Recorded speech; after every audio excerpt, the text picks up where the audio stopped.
hai kia rồi. Trời ơi, tao mong được đúng không? Dạ tao. Cái chỗ nó chỉ to. Ôi.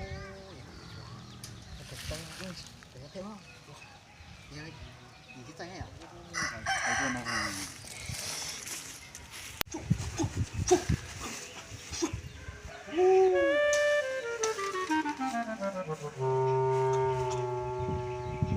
Ô. Kìa rồi, tôi kìa.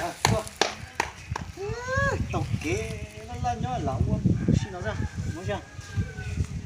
Từng gì thì tôi mình từ cà phê tới tớ là nó tôi nó lấy trong cái máy nó cầm bầu lấy cái kia chúng tôi kể tới cái túi xí phước chứ mà tao có rồi tao cái bỏ coi đó tao hai chị tao lo cái cặp cà phê với cỡ ha ngỏ sao để sẽ có một cà phê dưới kìa sẽ bùn nhẹ thì kia họ biết rồi chị xí phước thì chơi được chưa lùa thì cú lại cái phô em cỡ chị vậy chị tôi hay buộc trên cỡ mà cỡ thế nào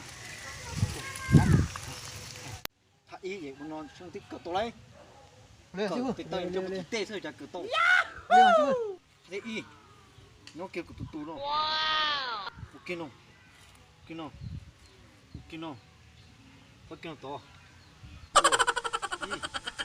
o b lâu g no ok no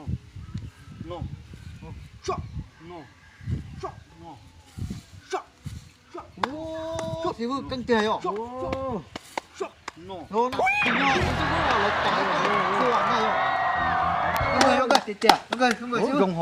지금 뭐로 우노 해요. 뭐 다들 그냥 우노 그게요. 우노 해. no. 우노요. 오케이. 시. 빨리. 꺼 지금 시.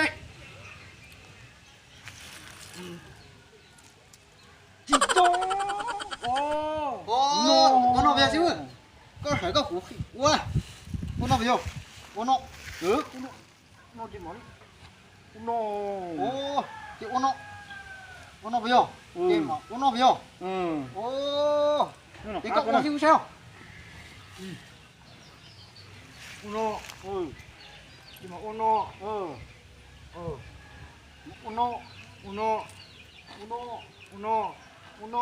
uno rồi bỏ là chứ có nhiều có củ qua cái say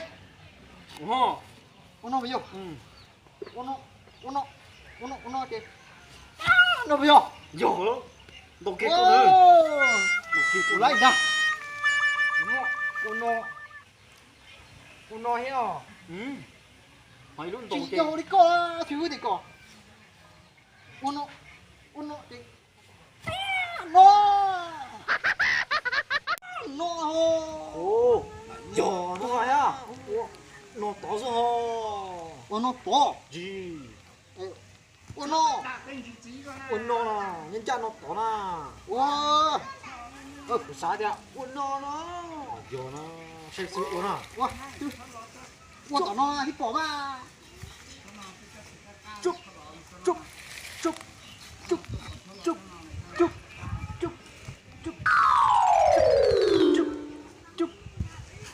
no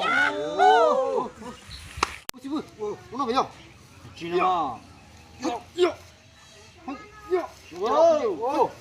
về không đồ con hò của lại hơn con lại ha để chị vừa thế tiệt nó chị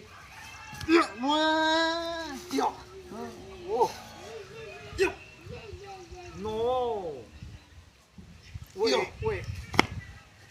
nó sẽ có cái tơ nó ok cái sự với trong chị ô trời sư nè ô nè ô trời sư nè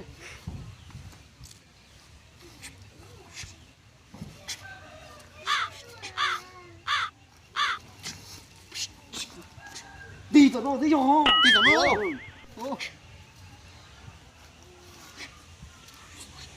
đi rồi tao nó rồi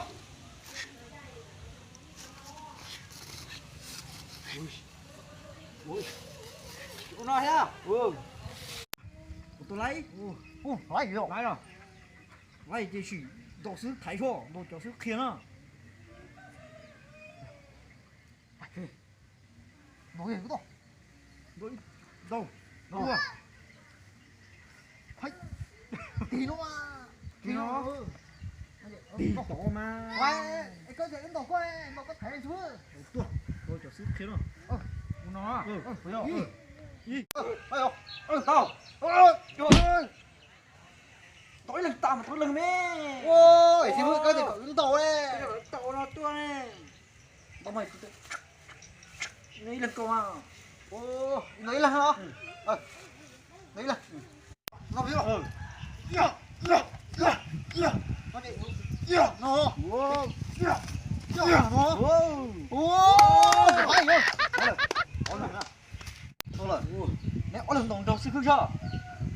Ô, Con chỉ trai đó. China sư phương là. Ở lần tệ China.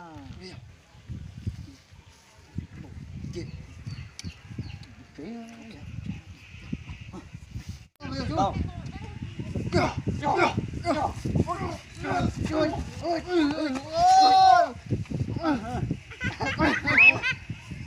Ôi, muốn nói